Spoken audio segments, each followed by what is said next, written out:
Bonjour mon frère, ravi de te voir de retour d'Europe. Tu as fait bon voyage? Oui, content d'être au pays.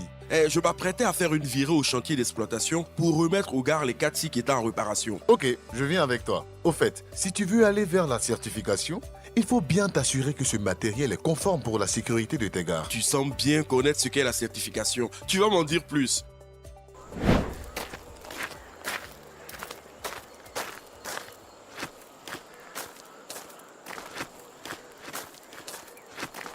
Notre pays est beau, hein?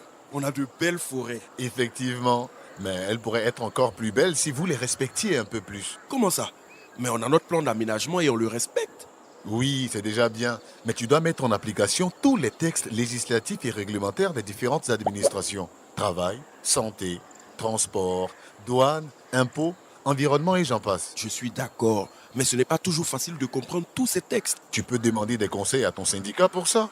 Puis, il faut aussi gérer la ressource forestière en limitant les impacts sur l'environnement et gérer les déchets.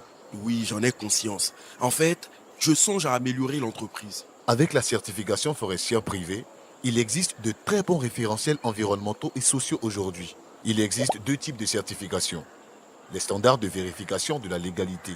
Les systèmes plus exigeants de certification de gestion durable des forêts. D'accord, mais comment faire? Écoute, je pourrais revenir avec des amis qui travaillent pour un organisme de certification.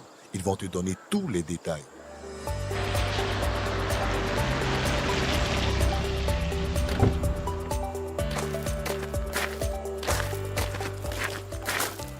Je vous présente le propriétaire de cette concession. Et je vous remercie d'être venu. Ne restons pas là, suivez-moi. À quoi dois-je m'attendre en termes de coûts pour la certification? Monsieur Hilla, les coûts dépendent du niveau et des pratiques de votre entreprise au moment de vous lancer. Oui, en fonction de ce qui est déjà en place dans votre entreprise, les coûts seront sur ces 7 points. 1. Un plan d'aménagement approuvé et mis en œuvre. 2. Une bonne base vie. 3. La mise aux normes environnementales des ateliers mécaniques. 4. Le respect des conditions de santé et de sécurité des employés. 5. Le recrutement de personnel à des postes clés et la formation des employés. 6. La mise en place d'une lutte contre le braconnage.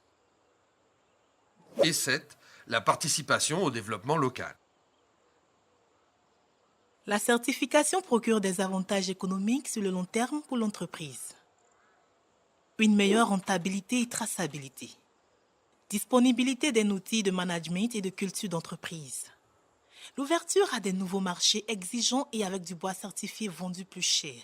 Et en fonction des pays d'implantation de l'exploitation, les gouvernements mettent en place des mesures incitatives pour des entreprises certifiées.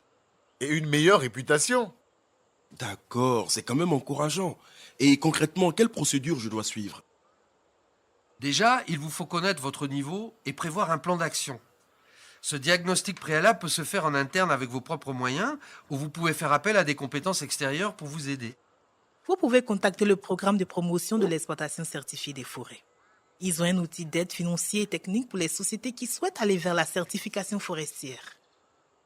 D'accord, mais il faut d'abord choisir un certificat, non?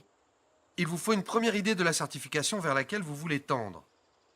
Votre diagnostic vous permettra de confirmer votre choix en fonction de vos réalités. Ensuite, une fois que vous êtes prêt, il faut se faire auditer. Et pour cela, vous devez vous rapprocher d'un organisme de certification accrédité. Ah vraiment, merci, c'est beaucoup plus clair. Félicitations mon frère. Waouh, quel changement.